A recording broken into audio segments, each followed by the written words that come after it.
Hello, everybody, and welcome back to Han Talks First. I, of course, am your host, Han, and this is the podcast you're looking for, a Star Wars podcast where we talk about the latest and greatest in the Star Wars world.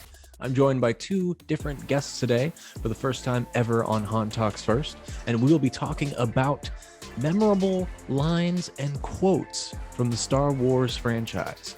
Not just the popular ones that people are most familiar with, but the secondary lines, the ones that are kind of throw-offs that we don't really get to focus on too much. So we're going to bring light to those and talk about why we love these lines. So now let me go ahead and welcome my guests today. I'm joined by Pat and Charles of ConverSWations podcast. Enjoy. So who talks first? You talk first? I talk first. How's it going, guys? Very well. Thank you for having us on. My pleasure. And I'm really excited for our listeners, if they haven't heard you already, to get to know a little bit more about you and talk about your podcast. So why don't you tell everyone who you are, what your show is, and where they can find you real quickly. All right. Well, I'm Pat, and he's Charles, and we're the co-hosts of ConverSWations podcast. We are big nerds, and we always have been. So essentially, we met and made dorky Star Wars references and knew we'd be fast friends for life. So we began annoying our wives, I guess. No, entertaining our wives. Entertaining. Yeah. We've been annoying them for a lot longer than we've been entertaining them. Right. So we did that many times. The worst of which was when we kept them as captive audiences in the car on the way to like road trips and such. And so they said, that's great and all that you guys are such dorks, but maybe do it on the computer to people, not us. So out there away from us. Right, exactly. So go in the corner and do that there, not here. So we said, all right, cool. So we did, and here we are. Fast forward to what, 2.5 years maybe. Yep. Mm-hmm. And just many people we've met, weird dorks like us, and some cool people. So so that's kind of the nutshell of how we got into all of this. Well, I have to say, I love the name ConverSWations with the capital SW in the middle. I think that's genius. I remember the first time I saw it, I was like, why didn't I think of that? That's amazing. Like, even as like a segment of like a show, it'd be just it's a beautiful title, and I love it. But I didn't know you guys been doing it for 2.5 years. So we've kind of been doing it almost the same amount of time. I just started season 3, so I've done it for a little over 2 years myself. But wow, so we all kind of started at the same time. That's really cool as well. I did notice though, I'm going to pull up a image here. So if any of you guys want to check them out, please, I will leave descriptions. You can check them out on anywhere podcasts are found and hear more from them there. I did notice, though, on your cover, it says part of the Red 5 network. I'm curious what that is. The Red 5 Network is a collective of podcasts that row over at Scarif Podcast, and Brad. They founded it as a sort of a collective of different groups and different shows with a myriad different interpretations of Star Wars, but not just that. Also, anything nerd. You got so many great shows there that really explore what it means to be a geek and a nerd, and delve deep into the subjects that we all know and love, whether it's Lord of the Rings with from a certain point of view, or you got Pizza and Parsecs who know a lot about DC. You got Rob at Jedi Temple Archives podcast, who's like a walking encyclopedia. Just so many different shows that take all different aspects, and we're all about having an openness to interpretations and feelings and discussions about the various sides of Star Wars. So it's a really refreshing group of people who produce not only quality content, but also are very plugged into many different fandoms. That's really cool. I think that's one of the reasons why I wanted to podcast, is to just find a community. Mm-hmm. And I've said many times on the show, so for the listeners, I'm sorry, but I started this as a form of therapy, so I didn't have many people to talk to about Star Wars, so I was like, I'll just talk to myself. And through that, I've met so many great people, so many of you listeners or viewers of the channel. Thank you. And now Pat and Charles, we've chatted on social media for a while and been trying to work something out. So I'm so glad we could finally find a day and talk some Star Wars with you guys. And I guess like I do with every guest on the show, I usually ask them what their Star Wars story is. So why don't we start with Pat? This can be how you got into Star Wars, your earliest memory, your favorite memory. What is your Star Wars story? Well, unlike, well, no, actually, a lot like you, Han. I grew up with the original trilogy, kind of in the past. So it was my first exposure to the franchise in the late 80s. And so I loved it. I first had seen Indiana Jones. So I was familiar with Harrison Ford through that. And I remember catching the back third of like Empire Strikes Back when Harrison Ford's character gets encased in carbonite, and I'm like, oh no, what are these weird pig people doing, putting Indiana Jones in a coffin? Like, it was the worst.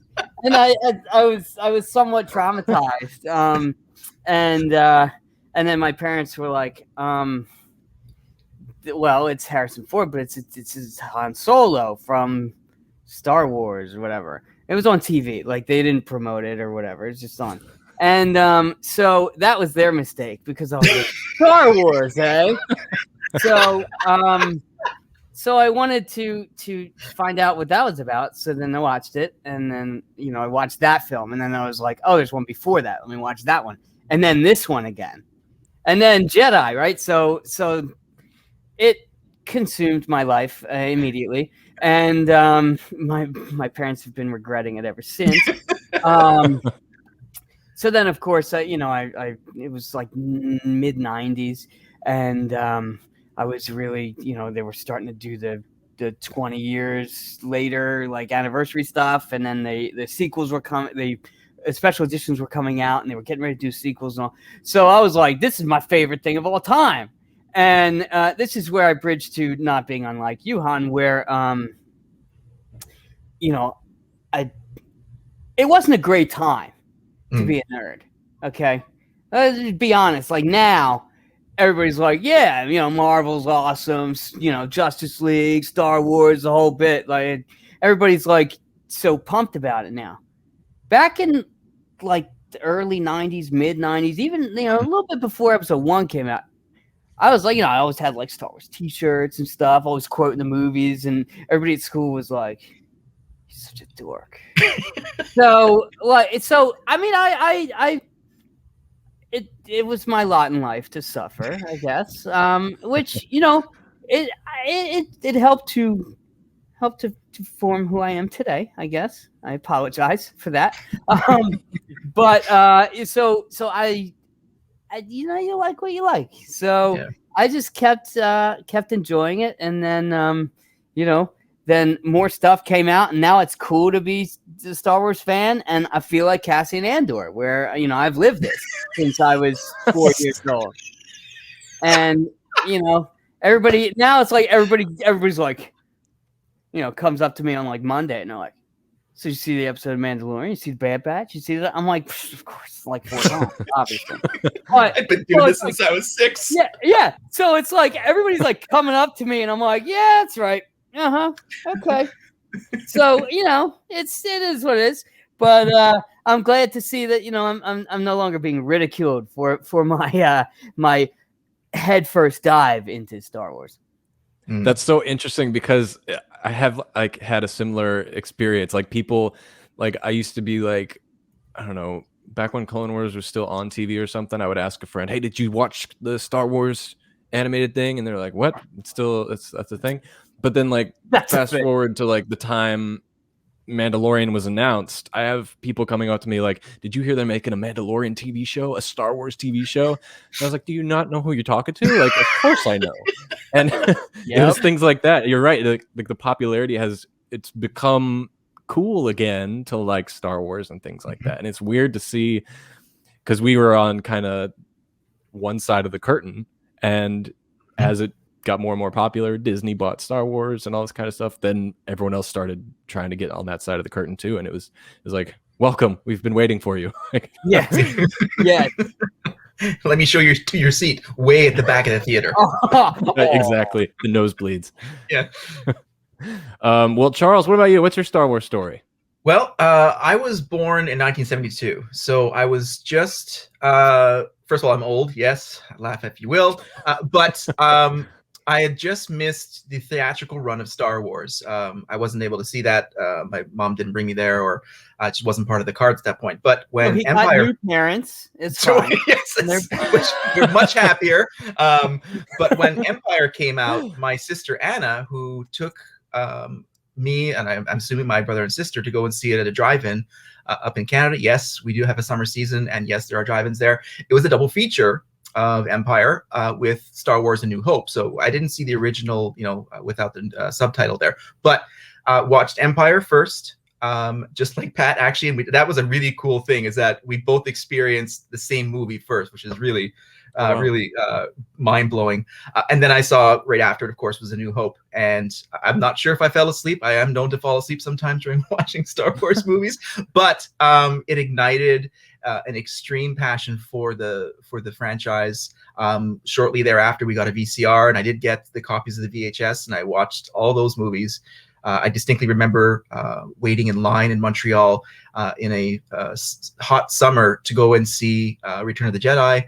And that was really, for me, the end of the story. Is like, oh my gosh, I can't believe this is over. And I migrated out of Star Wars at that point. I wasn't really much of a book reader, especially of Star Wars at that point. So I didn't know this sort of continuing story of what we now know as the expanded universe. So I left, Star Wars. It was always there. I had so many toys, which I really regret getting rid of at this point. But at the time, my big brother knew I loved Star Wars. Every Christmas was like a bonanza of Star Wars toys, and kept that going, and G.I. Joe, whatever it was. But of course, you mature out of that. And I found, as Pat was alluding to before, before we went on camera, Star Trek was what carried me through.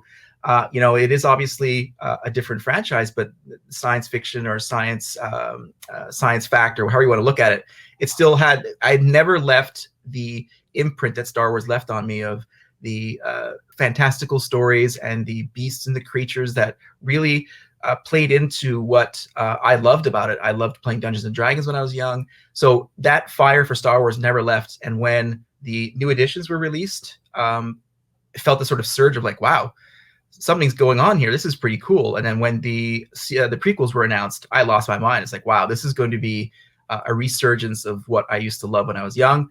At the time I was in college, they weren't sort of exactly for me in my market. I was a big brother to a little boy. I took him to go and see Phantom Menace. He loved it. I was, whatever to it. And as time wore on, I was always ready to give Star Wars a chance in my life because it was such an important part of my youth. And I'm glad I did. And when I met Pat, thankful, blessed for that, as a friend and a great friend and a confidant and so many different support levels. And he then implored me to go and watch the Clone Wars, like you were talking about. And as I've said in the past, is that I didn't really like the animation style. So I was like an aloof douche. I don't know if I can say that. Sorry. I was just being aloof and not enjoying that artistic style, and just never really for me, quote unquote, until I started watching it. And the deep lore that is in those stories brought Star Wars into like the next level for me, and I'm forever grateful for that. And here we are today. It's like every piece of Star Wars I enjoy. I find something that I can tie to and enjoy about it. So it's taken my entire life to really go and search out what you really love about a certain story. Not every piece of it is going to be for me, a character, a storyline, a plot, whatever. But overall, it's still Star Wars, so it's awesome. That was a beautiful story. It kind of sounds like if I heard correctly, you kind of fell out of being heavily involved with Star Wars for a period of Yep. time, and then kind of fell back into it. So what Yep. was it that made you go headfirst back into exploiting your love for Star Wars again? Pat, 100%. Because where That's beautiful. because where the ConverSWations name came from was what we were doing every day. We were literally lacing our text messages, the rare phone call or video or whatever we're all together with deep cut Star Wars references. And we weren't just having conversations, we were literally having ConverSWations, because it was sometimes obvious, sometimes very subtle, and then we'd bust each other up. It's like, you didn't get that? That was like from episode 6 of season 4 of Clone Wars when he said this, and we're like, oh, shame on me, hand over the nerd card, and away we go. So ConverSWations are what we typically have all day, and never stops. It really never stops, whether we're recording or not. I'm pretty sure our wives will agree that thankfully there's maybe at least an hour where there's a door closed and they're not within earshot.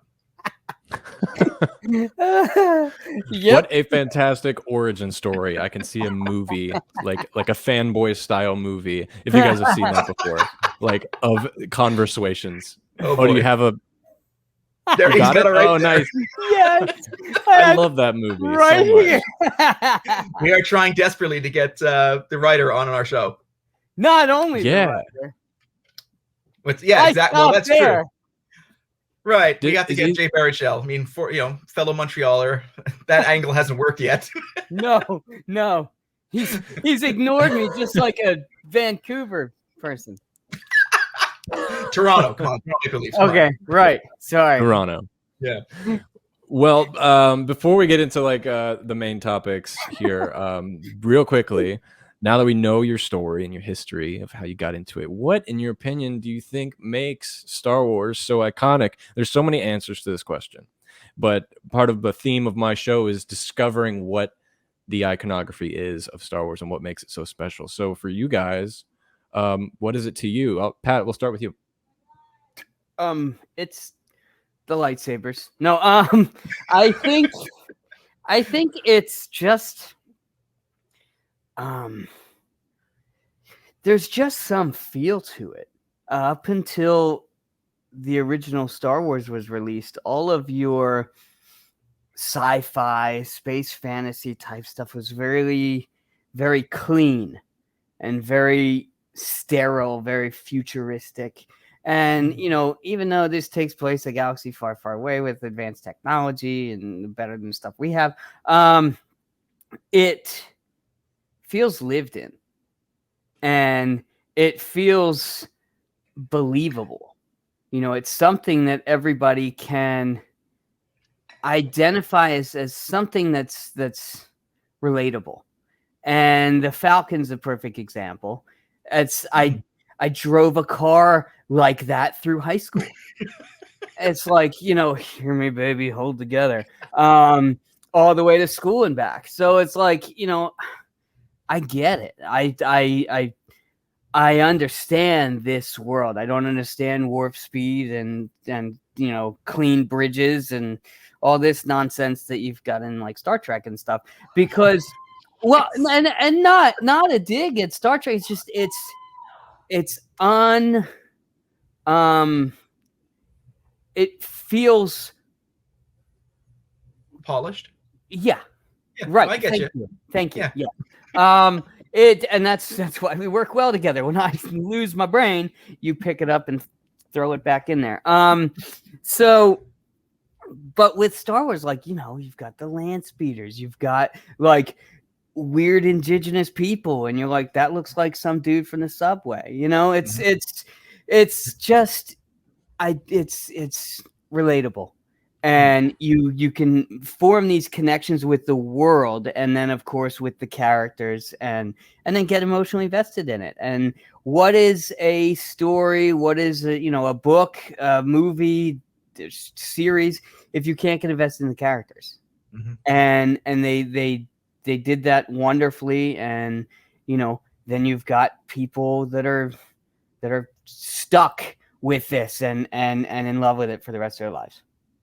That kind of makes me think about, well, first of all, I totally agree. Great way of putting it too. And what I'm taking from what you said is like there's a tangibility to the Star Wars world, and where it almost feels like you could go out, you can ride in the Falcon, you can pick up a stick, and it could be a lightsaber or things like that. It's kind of like when you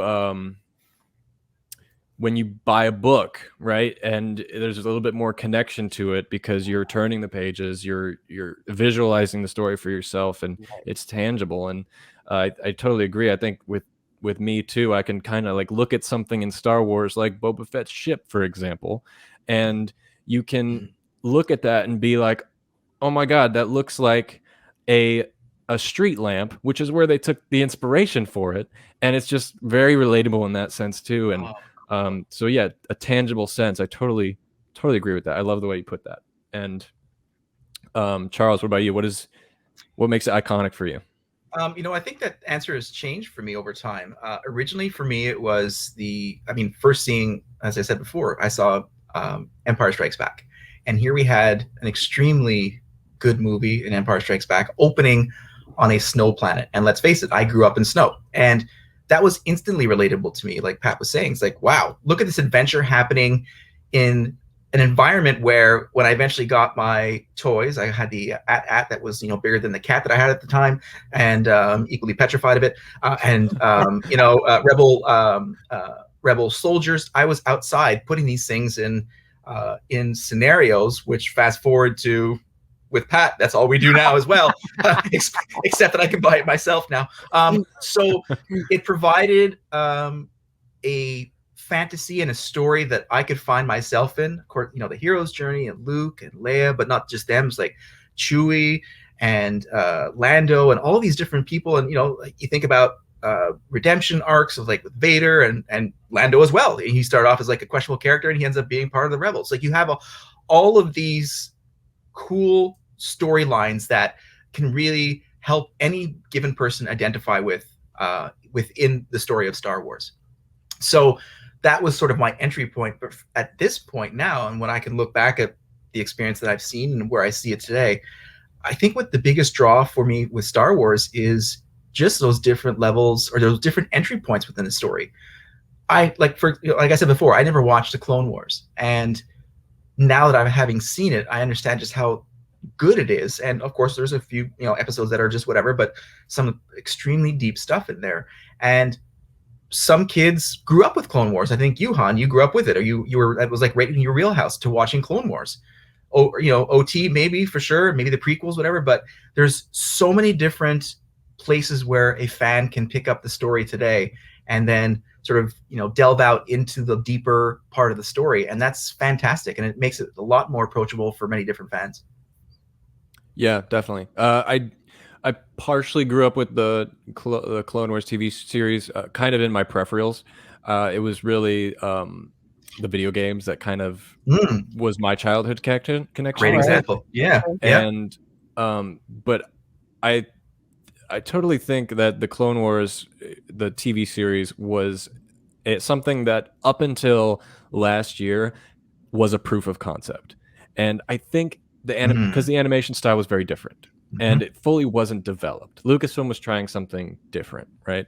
And I think with season 7 of the Clone Wars last year and with the Bad Batch this year, there's a drastic change that you can see. And I think for me, that's kind of what I think George Lucas was kind of going for and what he thought it could be. Because I don't know, do you guys see differences in not just the storytelling, but the visuals of the Clone Wars 2, or are you even watching Bad Batch? What do you guys think of that? Yeah, for sure. You could look at Clone Wars, and then because I did watch that, I was open to Rebels. I had lost my sense of animation style, where I was, is it a preference, is it not? Doesn't matter. As long as the story that's being told, I'm all in at this point. Same with the books or the video games, like you mentioned. Bad Batch, absolutely. The Clone Wars season 7, season 7 saved was light years beyond what we saw in the Clone Wars itself, and now even more so with the Bad Batch, like the clarity, and you even brought up in one of your recent episodes, but just how the detail within the animation style is again massively improved, and obviously technology will do that, but at the core of that, you have the story, which is just fantastic. And then if you can maybe get aside from yourself of the animation style, however good or bad or your interpretation of it, there's still so much to appreciate there. Yeah, I think the foundations to good filmmaking or storytelling is just have good characters that serve a good story, and you can get an emotional response out of that from the audience. A real quick shout out for the listeners. If you do watch the animated series, every Sunday I am doing the Bad Batch reviews, which you can find on the YouTube page or on the podcast. Just little quick 10-minute reviews. You guys should go check those out as well. So cool. Let's jump into our first main topic, which is actually something that ConverSWations had suggested to us today. So I'll let you guys kind of describe what this topic is going to be and how you thought of it, and you can go ahead and give some of your first examples. Sure. So, Pat, you want to go? You want me to go? You want me to take this one? Yeah. So basically, I said, let's do a show with Han Talks first. And Charles was like, all right, let me come up with a topic. And here we are. And that's our show. That's how it goes. No, Charles brought the topic to me and essentially was like, let's think of favorite lines. And I was like, all right, I got favorite lines. And he's like, but not the main ones. And I was like, yeah, scratch that. I got nothing. So then, yeah, it became like, seeds, basically lines that are there that, either have like a personal impact or like an overall impact on the story that's not so obvious. Mm-hmm. And I said, all right, whatever. I mean, we're talking Star Wars. I'm in. So so that's kind of where that went. And then it was interesting to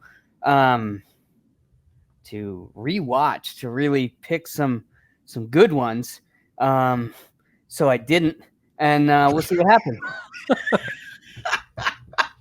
And it does go back to our origin story where we have the surface level gifs and memes and lines that we all know and love, but that's where Pat and I would just 2:00 in the afternoon when Pat was supposed to be sleeping from his 15-hour work shift nursing the night before, yet here he is texting me at 2:00 in the afternoon with a joke with a 4 or 5 layer deep quote, and here I am on Google trying to figure out what the hell he's talking about, and then I realized, and of course I laughed my ass off. So that's what I was going to say. Was when I was trying to think of ones for myself, all I could think of were the memes. And it seems like a common goal for like meme creators is to take every single line from the prequels and try to make a meme out of it. Yes. And it was so hard to try and find one that either hasn't been done or made fun of and find meaning. Right. But yeah. And that's the wheelhouse of the prequel generation, where memes are right in their wheelhouse. And of course they consume those movies and love them to death. And that's fantastic. So talk about exposure and, the comedic approach to lines and interpretations is,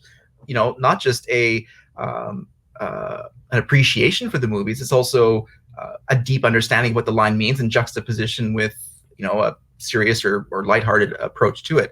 And that's fantastic about the memes, but it is complicated. So it just takes a different approach to the movies, and well, that wasn't really that sort of a large or important line, but now it makes sense. And that's some of the fun parts of it. So one of the first things that I wrote down when we were doing some research on our Dooku show, and when he's on when they're on the the planet, what's longer than this? Not Utapau, but is it Utapau? He's on with the CIS council when they're around the table and looking at the it's Utapau, right? Yeah. So he says, I'll take the designs with me to Coruscant. They'll be much safer there with my master. So, of course, and that's when they show the sort of the glowy, little blue glowy of the Death Star. And I'm looking at that, it's like, wow, that's like a really pivotal moment, because had those plans stayed on Utapau, it very well could have been captured by the clones and Obi-Wan. And the implication for that is that, wow, that's, not a throwaway line, but it's sort of an aside, and you see it, it's like you're mesmerized by the Death Star visual, but the way he says it, Dooku says that he's going to take it to his master, obviously we know it's Sidious, not Palpatine, but Sidious. But he gets these plans, which you assume this is the only copy of, and gets them off of the planet to save that plot from the rebels, or well, the Republic at that point. Yeah, very good moment. I remember as when I first saw that, I was with I watched it all the time with my little brother, and I was pretty young when that movie came out, and it wasn't until I reached like my teens and me and my brother were watching it again, and he pointed out, "Oh my God, that's the Death Star." We never saw it like after until like maybe the 20th, 30th time of Wow. watching the movie, and I get because we're like just so fascinated by the visuals and stuff. We're not Yeah. really looking at homages or things like that, but or putting the pieces together. But when we saw it, it like blew our minds, and we were like, "No way! It's like connected to other movies." It was really cool, and it kind of made me feel stupid not realizing it. But it's so subtle. It's so subtle. It is. But Very subtle. it's still on main frame, Mhm. right in the center of the screen. Yep. But Yep. it's like, hey, this is alluding to like the things that are going to happen later, but we're not going to draw too much attention to it to like rely on fan service, and that's what made those moments so special for me anyway. But that itself is a really great moment that I love too. Mm-hmm. And Yeah. Pat, did you have any Oh, you God. write any Well, down? I'm sorry, what? Oh, we're live? We're recording? Oh, well, okay. Whoops. Uh-oh. Yeah, no, I think everyone's so wrapped up with Luke, being mesmerized by the lightsaber and listening to Obi-Wan about using the Force and all this, but he talks about Anakin's father. Not Anakin's father, Anakin, his father, Luke's father, Anakin. That's where we are. And so basically, just that whole line is, it's informative, but it's almost just ignored because of all so much that's in that scene. And the whole bit about him being the best star pilot in the galaxy, a cunning warrior, and A good friend. being a good. Oh, nice. That's the one. Nice. That's the one. Yep. So I mean, just all of that is so impactful, especially after seeing the prequels and seeing that relationship, and then going back and seeing Alec Guinness deliver that line with that sort of pensive approach, and looking back sort of bittersweetly on their relationship and how great it was, and then how much of a terrible turn it took. It's true. Well, I think all that's a credit to Alec Guinness, like he said. Yeah. I mean, anyone can say those words, but it's the way that man played Yeah, it. it's true. There's a great moment in that scene when I forgot what the line is said before he takes this beat, but he kind of like is just sitting there with his hand resting on his chin, and he's just looking out, and you could tell he's like remembering things, and without any context of what actually goes on, because George didn't know at the time. And then he just looks at Luke. "You will go with me to Alderaan." And it's like, whoa, what is he thinking about? What is going on there? Oh. It's played so well. Yes. And I mean, this kind of goes into a completely different topic, but I'm excited to see how Ewan transforms himself into that version of Alec Guinness, and embody that, because he already did like a huge challenge before trying to play Obi-Wan at a younger version, but now he has to exactly match what is going to happen to him in the original trilogy movies. But yeah, that scene's fantastic, and that's my favorite movie is A New Hope. So I'm glad you picked an example from that one. Nice. Yeah, so I've got a good feeling about the Kenobi series. That was a good impersonation. Yeah, well, he does it very good. I do try.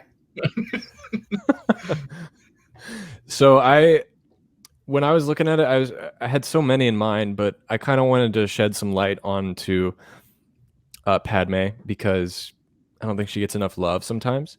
And she really is a very level-headed person in the prequels, I think, and not level-headed enough to be able to communicate with her husband before he turns to the dark side, but level-headed enough where she's a good leader, I think, and definitely knows what's up. But I have this line from her that says, um, and it kind of ties into The Last Jedi a little bit too. She said, "All mentors have a way of seeing more of our faults than we would like, and it's the only way that we grow." And it's kind of a passing line, but Mm. it's a lot like how Yoda says to Luke in Last Jedi, "They are what we grow beyond," or however he says that. But Padme has so many like little throwaway side lines like that are, it's kind of a shame that people just kind of ignore when she says things like that in the movies. But this one kind of stuck with me because it's kind of foreshadowing the events that will come, and the whole idea of like mentor, mentee, and apprentice, and things like that, and just the falling of Anakin. And I don't know. I was going to ask you guys if you have any like opinions on Padme as far as like any quotes she said and things like that, because I thought it'd be interesting to shed some light on her. Well, so first of all, both of Well. you, thank you very much. Pat, you took away what I was going to talk about with A New Hope, and Han, you took away at least some of my thunder. It's like, oh, no one's going to talk about Padme. Oh no way! So I do have one more that Oh neither my of you mentioned gosh. yet. However, what I'll say about the New Hope and Alec Guinness delivering, and both of you mentioned it, how, and very well said, is that he sells this very nebulous set of sentences that are, defining an entire prequel trilogy behind him and the Clone Wars themselves within a few sentences, and they come off as very honest, and he lived through them, and his thought process, and like you said, Han, like that when he gets to that point, "You're coming with me," he's replayed the entire trilogy in his mind in those few seconds and laid out the essential plot line for the entire prequel trilogy. So yeah, kudos to both of you on those ones. And for Padme, I agree. The quote that I found was very interesting, and it may allude to the rhyming and the sort of the main topic of the show. But she said in Queen Shadow, the book about during her reign, Queen Shadow, that I can't remember the exact quote, but she said, "I'm trying to be as level-headed as I can, but I really do hate the Nemoidians." And she said that. And so we have a very interesting perspective of Padme, who's strong female character, well beyond her years in maturity, and leading and saving a planet from destruction, and helping the Senate grow. And that little piece, and you can understand where it comes from, of course, with the blockade and killing some of her handmaidens. So there's a bad blood there. And that line, Yeah. for me, looks forward to Anakin and his ability to kill the Tusken Raiders. Oh yeah. So if she has a sort of a close to her heart opinion about the Nemoidians because of what they put her through, and she sees Anakin, who's now destroying not just the men but also the women and children too, that understanding that can give her sort of more of a leeway versus like the alarm bells going off, like, hey, he just killed a bunch of kids and men in a camp. Oh, hello, boo, boo, boo, warning signs. She's already got that hate for the Nemoidians already inside of her. Maybe that does give her a different angle to accept what he's done. So Anakin, while you're on this hot streak, there's a couple of guys that could hot streak. um, Very well done. Oh my god, that needs to be in the movie. Side we'll story. make it happen. Yes. Murder, a Star Wars story. Coming to Disney Plus. Yes. Never. Some depictions of violence. Oh man. I'm curious. Do you guys have like a favorite quote out of all of Star Wars? Like if you had to pick one. Wow. I have one that I like. I don't know if either of you have heard it, or if you're familiar with it. Wow. It's It's a tragedy of Darth Plagueis the Wise. It's not the story the Jedi would tell. Wait, did you write it down? Are you reading It's a Sith legend. No, I know this by heart, clearly. No, I No, did please write keep it going. down. Keep going. Oh, Keep going. okay. Well, in that case, he was a Dark Lord of the Sith, so powerful and so wise. He could use the Force to influence the midichlorians to create life. He had such a knowledge of the dark side that he could even keep the ones he cared about from dying. The dark side of the Force is a pathway to many abilities, some considered to be unnatural. He became so powerful, the only thing he was afraid of losing was his power, which eventually, of course, he did. Unfortunately, he taught his apprentice everything he knew. Then his apprentice killed him in his sleep. Ironic. He could save others from death, but not himself. Nice. I don't know if you guys- this power? Not, not from Charles. And let's take a moment and appreciate the ballet that's going on behind the scene. Yeah. The Squid Lake, of course, inspired by the Mon Cala, Yes. the victorious species from Mon Cala planet. And so anyway, that's just an aside. Also, Yeah. like when he says that last line, "Not from a Jedi." Mm. Those It's four such words is just amazing. Ugh. And the way he Yeah. inflects them too, yes, and his completely. Yes. No, but the one that stands out to me from that film actually is when Anakin says, "Love won't save you, Padme. Only my new powers can do that." Oh, okay. He's completely abandoned literally everything that he's doing this for. Yeah. You know? And it's just so telling that basically it's like, look, you love me, I love you, and everything we've built this on is thrown to the wayside because I'm willing to do anything and everything to keep you alive. Mm. At the expense of losing himself and her. Wow. Very So- true. I love that. So I don't know. I mean, I threw the Darth Plagueis in there because, well, it's hilarious. Because Yes. I got you both. But that line from Anakin is just it's one that, because everybody goes to the whole from my perspective, the Jedi are evil and only a master of evil. But so that one is kind of, again, like Han was saying with the Padme opens her mouth and people just ignore it. Most of the conversations that take place with her are also ignored, which is unfortunate because you've got some great stuff in there. Yeah. I kind of took I guess a cop out answer when we're talking about like favorite lines, because mine is honestly I have a bad feeling about this, which I know is said over and over, but that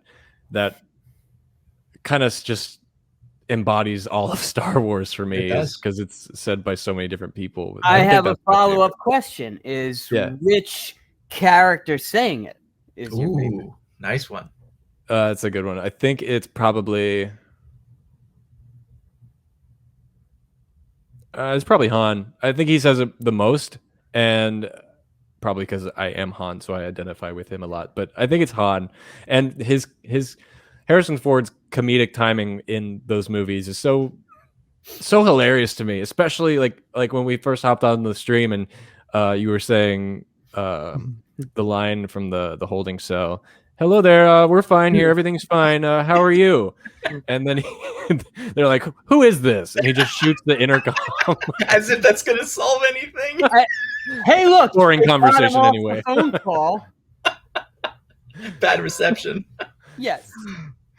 Yeah, and then I think at some what a point he laser turns it brain. around and he actually, Han says, "I have a good feeling about this." It might be in Solo, Yes. I can't remember where he said it. Ah, Is it Solo? yes, It it is in is. Solo. Yes, nice. So yeah, it's kind of a little parallel there, but I think that's mine. Yeah. What about you, Charles? Um, Charles in charge of our days and our lives. Nice. There 80s you go. sitcom. That's There it. we go. Hey, all right. We're on track. You nailed the audition. I would say that's changed. He's like, for what? Don't worry about it. Don't worry about it. Don't worry about it. We'll get to that later. I would say A that's Star changed Wars a porn lot. parody. He's on to us. Did you tell him? No, I said nothing. No. / musical. Coming to Disney Plus. Disney Plus After Dark.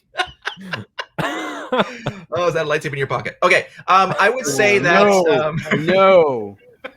I would say that the quotes that I've found most memorable for me have changed drastically over time. So I'll avoid going through time, and I'll say the one that really resonates with me now. It's Qui-Gon Jinn, and as become a father, I've taken a much deeper appreciation for his character, and as short of a story that he does have, which is expanded upon greatly in Master and Apprentice, and a great book. Fantastic book. Yeah, really, really good. His line, "Your focus determines your reality," is something very dear to me, because without being able to focus on things in real life, Pat and I wouldn't be sitting here today, because we work hard, we do all the things we have to do, the things we don't want to do, the things we want to do. It gives us time to be able to take an hour out of a day and meet great people like you, Han, and all the people that we've met, and the Red 5 Network, and all these different people. That focus and that reality we made happen, not just because our love of Star Wars, but everything else that's in there. And that's another cool thing about Star Wars in itself, is that as grand and as maybe scary as the world around you does sort of seem at times, you have the power to not make yourself the victim or the one who's going to be losing out. You can take that starfighter and hit light speed and get out of that, and change that focus and that reality for yourself. I'm so glad you said that line. I actually wrote that down too, because I was thinking Sweet. about saying that. Nice. It's one of my favorite Qui-Gon lines, and especially with because that has to do with one of the big, I think, is the themes of Star Wars, which is Dharma, especially the prequel movies. And for those of you who are either new here or haven't seen other episodes of the podcast, I did a whole episode dedicated to the Dharma of Star Wars. So please go back and check that out and listen to it. But this quote embodies that. Remember, your focus determines your reality. Dharma is understanding the nature of our reality, being in the present, not worrying about the past or the future, which directly correlates with Anakin Skywalker worrying about the future, worrying about the past with his mother, and worrying about the death of Padme, all this kind of stuff. And the Dharma is heavily it grows more thematically into the original trilogy, and with the whole thing with father and sons and Vader's karma. Was it Luke who was delivering the karma? Things like that. But that line itself is really powerful, I think, and yet it's kind of looked over too, which is kind of like a secondary line. But I'm really glad you brought that up, because Qui-Gon Jinn is one of my favorite characters too. Oh yeah. Yeah.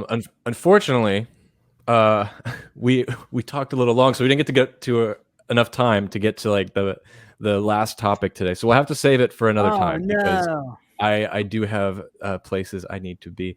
But I just want to go ahead and let you guys, if there's anything you want to wrap on, especially where people can find your social medias or any projects you have coming up that you want to talk about and things like that before we sign off today.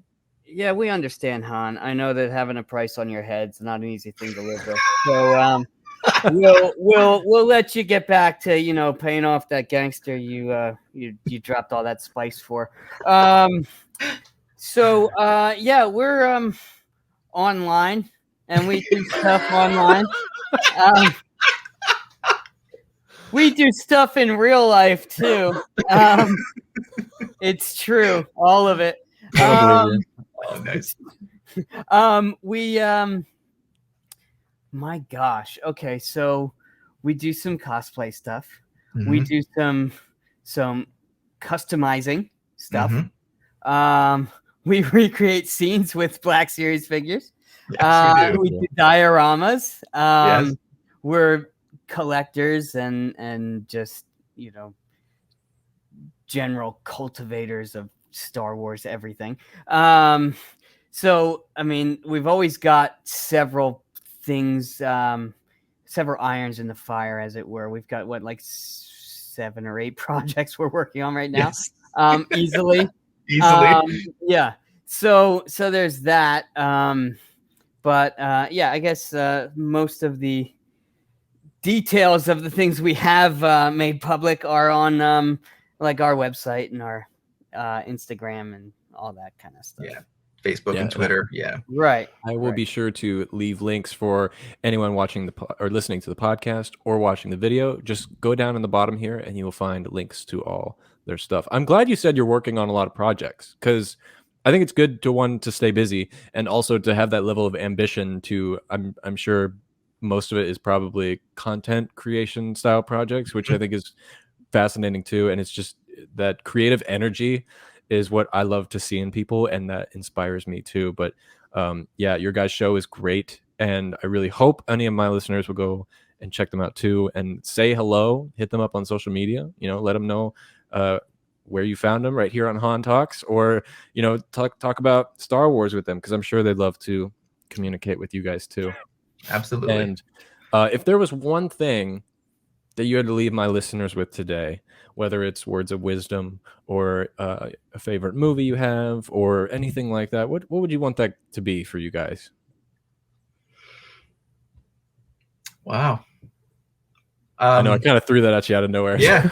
I will say that our happiness, our joy with Star Wars is to make ourselves, Pat and I, laugh and enjoy Star Wars. And I think that comes out not only in our show, but all the content that we do create. And there's so many different ways to enjoy Star Wars. And whether it be reading, listening, watching, or gaming, it's so many ways of doing that, and find that joy, and the story will be there for you. I love that.